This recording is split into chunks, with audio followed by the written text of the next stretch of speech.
think power to a degree is important, but it isn't everything. Control that power and put that power down in a kind of a controlled way. That's just as important. So yeah, you need the most aggressive machine that you can build. You need the most amount of determination you can muster. You need to be able to run on the raggedy edge all day, every day.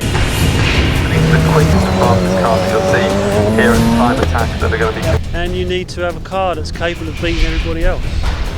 The enemy is the clock. Finish straight maybe. Now these are extreme modifications, power and aero.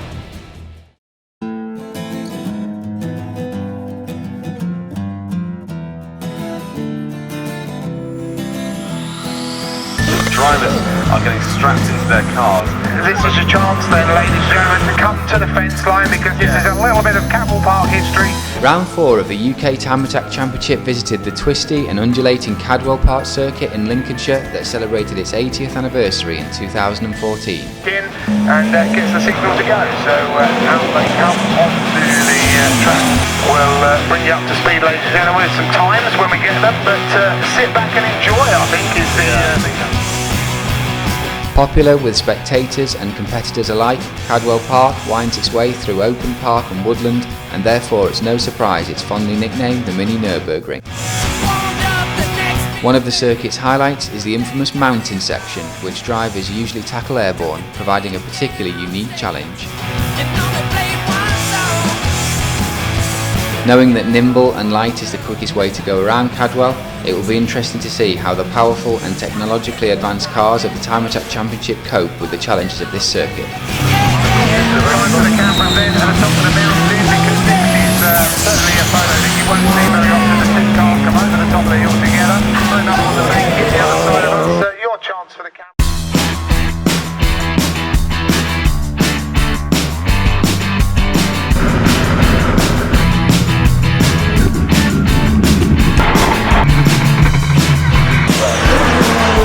Cadwell Park's our 4th round of 2014 championship. This place is something very special because not so many racing championships run here because the circuit's so narrow, so qualifying here is everything. So for Time Attack, it makes this circuit just a beautiful place. But then I expect to see a bit of overtaking as they come down the main start finish straight maybe. Now these are extreme modifications, power and aero, and quick. UK Time Attack is of course something that I wanted to see and test, because this is, for me, it's like the real deal. Cadwell's my local track. I've been coming here for many years now. It's a bit thin and technical, but I love it. It's the best lap on the calendar for me. We've been in it for the last 3 years in pro class, 3 years champions with a couple of lap records on the way. So we thought we'd come back here where I currently hold the record for and have another go really.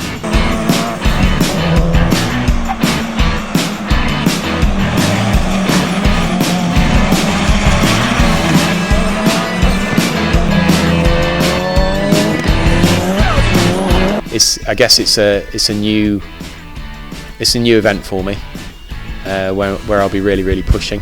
I'd like to think I'm prepared and ready. I think as with any sort of Time Attack round, it's about a starting point and then building momentum during the course of the day. Really in preparation for that ultimate lap in the final. I think that's what the whole day is about. The driver, the car and the team as well, just getting up to the kind of the pushing for that ultimate lap at the end. Phone up on the bank in the other side of us. Your chance for the cameras. You might get them together as they come out of the corner. But then I expect to see a bit of overtaking as they come down the main start finish straight maybe. Now these are extreme modifications, power and aero. These are the quickest and fastest cars that you'll see here at Time Attack that are going to be competing. I mean, there's 3 areas of the track of Cadwell that really kind of stand out. The first corner, Coppice, it's a high speed corner. I guess it's your brain's telling you one thing and your balls are telling you another. That's probably one of the most exciting corners in the calendar. The gooseneck is exciting as well. It drops away to a really tight left-hander. Goes your 4th, 3rd down to 2nd, and then obviously everyone's favourite, the crowd's favourite, is obviously the mountain, the jump. It's easy to get carried away over the jump and get lots of air, but it's not necessarily the quickest way. I say Gobstopper 2 handled the jump really, really well.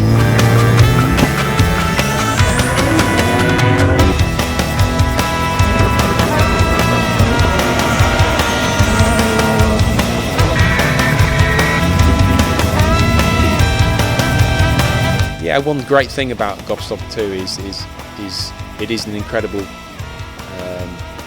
it's an incredibly stable car, but you have to do things slowly and move into new areas and new levels of power gradually, and learn as the car evolves, and learn and develop as a driver, and as Matt, gets to know the car as well. So you can't kind of rush these things. So yeah, it's been a really good step forward, certainly for the car and the team.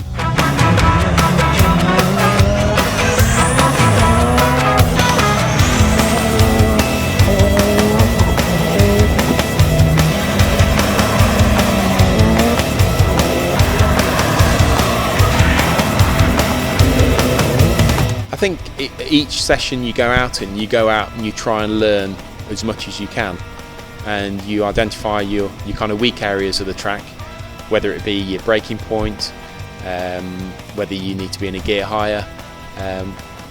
Certainly from a technical basis, you need to make sure that you've got your corners right, so your corner speed, your entry speed and your exit speed is all okay. It's about kind of confronting those weak areas in your lap and making sure you're fully prepared for the final. If you look back at the in-car, sure, you can pick holes in it. It's all pretty intense on the day, and it's easy to miss your braking point or brake too early, and you can be critical for sure. Cadwell was a good breakthrough for us. It was the first time we started to use a little bit of nitrous as well, so that was great, and the car responded really, really well to it. So yeah, it was all good. The car's still evolving, and the car will continue to get quicker and quicker. This is the highest power setting that we've run so far, and there's still more to come as well. So it's a great basis to move into the next round, round 5, which is Silverstone.